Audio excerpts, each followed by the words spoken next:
হজের টাকা কমানোর জন্য আমি রাত দিন মেহনত করে যাচ্ছি। কতটুকু কমানো যায়, কোন কোন খাতে কমানো যায়, এগুলোকে আমরা চিহ্নিত করেছি। বাংলাদেশ বিমানের সাথে বসেছি, আরো বসবো। আগামী সপ্তাহে আমি সৌদি আরব গিয়ে হজ মন্ত্রীর সাথে কথা বলব যে একটু কম দামে করা যায় কিনা। হাজিদের নিয়ে যে সিন্ডিকেশন ছিল, এটা আমরা চিহ্নিত করেছি কোথায় কোথায় অ্যানোমেলিস হতো।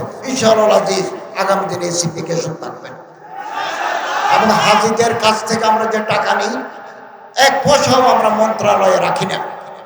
আমরা 1 কোটি টাকার ঔষধ নিয়ে যাই আমাদের খরচে, হাজিদের টাকায় নয়। 200 জন ডাক্তার, ব্রাদার্স, সিস্টার্স নিয়ে যাই। এগুলো মন্ত্রণালয়ের টাকা, হাজিদের টাকা নয়। আমরা ব্যবসা করি না, আর খেদমত করি, হাজিদের খেদমত করি। আজকে আমি যে রাষ্ট্রীয় দায়িত্বে আসীন হয়েছি, এটা আমার উস্তাদদের দোয়া, আল্লাহ তাআলা। আমি 48 ঘন্টা আগেও জানি না। আমি কোনো দাবি করি নাই, কোনো আবেদন করি নাই। মানুষ আমারে মহব্বত করে এই পদে বসিয়েছে। এটা মিন জানিবিল্লাহ, হাদিসের ভাষ্যমতে আমার উপর আল্লাহর রহমত থাকবে, আমি আল্লাহ তাআলার সহযোগিতা পাবো। মানুষ সমালোচনা করুন না, 10-20% মানুষ সমালোচনা করবে। আমার নিয়ত পরিষ্কার, নিয়ত পরিচ্ছন্ন। এবং আমি আমার মন্ত্রণালয়ের দায়িত্বে নেওয়ার পরে বলেছি, আমি 1 পয়সা 1 টাকা ঘুষ খাবো না, দুর্নীতি করবো না, 900 করবো না। আপনারাও এই তরিকায় চলবেন। হজের টাকা কমানোর জন্য আমি রাত দিন মেহনত করে যাচ্ছি। কতটুকু কমানো যায়, কোন কোন খাতে কমানো যায়, এগুলোকে আমরা চিহ্নিত করেছি। বাংলাদেশ বিমানের সাথে বসেছি, আরো বসবো। আগামী সপ্তাহে আমি সৌদি আরব গিয়ে হজ মন্ত্রীর সাথে কথা বলব যে একটু কম দামে করা যায় কিনা।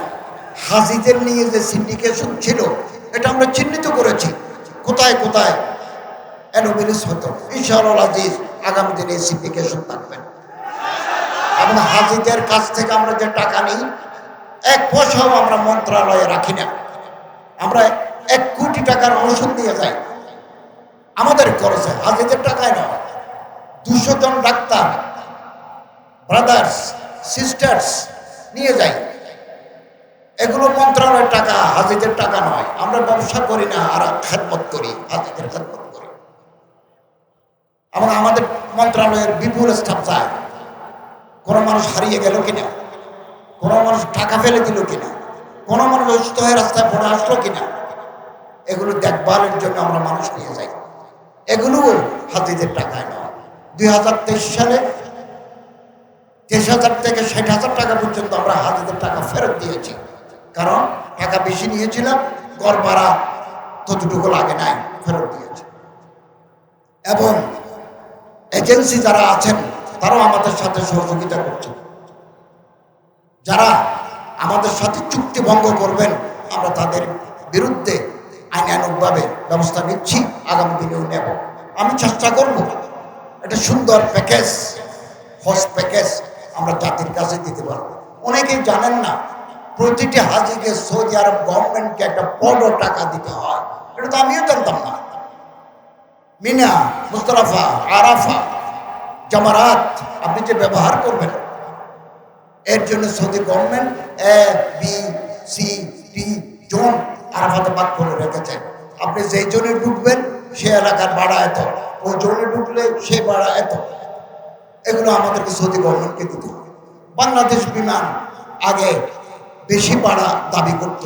এদিন বাংলাদেশ বিমানের MD সচিবের সাথে আমরা কথা বলেছি, ওনারা রাজি হয়েছেন আমরা ভাড়া কমাই দেব। ইতিমধ্যে উমরার টাকা বিমান ভাড়া 10,000 কমাই দিছে। ইনশাআল্লাহ আজিজ আমরা আশাবাদী। আমরা যে প্রকল্প নিয়ে এগুচ্ছি, আমরা কামিয়াব হব।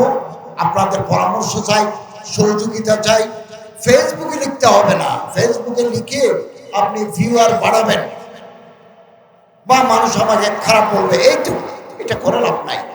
আপনি পরামর্শ দিতে চাইলে আমার ঠিকানা আছে, ওই ঠিকানায় আপনি চিঠি লিখুন, আমাকে ইসলাহ করুন, পরামর্শ দিন, আমরা যাতে সুন্দরভাবে রাষ্ট্র পরিচালনা করতে পারি। এই সিরাত সম্মেলন বহু ওলামায়ে কেরাম, হযরত মাওলানা মুহিউদ্দিন খান সাহেব, হযরত বাইতুল খতিব সাহেব, আরো বড় বড় ওলামায়ে কেরাম করে আসছেন। এটা সমাজে একটা ইতিবাচক প্রভাব পড়বে। আমি আশাবাদী কিয়ামত পর্যন্ত এই মাহফিলের ধারাবাহিকতা চলবে এবং আমরা যাবার আগে সংস্কার করে একটা সুন্দর রাষ্ট্র, বৈষম্যহীন রাষ্ট্র, ইনসাফপূর্ণ রাষ্ট্রের সূচনা আমরা করে যাব। আমরা একটা দরজা খুলে দেব, আগামী দিনে যারা আসবেন সে দরজা দিয়ে সংস্কার সাধন করতে পারবেন। আল্লাহু ওয়ালিয়ুত তৌফিক ওয়াল মুওয়াফফাক ওয়াল মুঈন ওয়া আখিরু দাওয়ানা আলহামদুলিল্লাহি রাব্বিল আলামিন।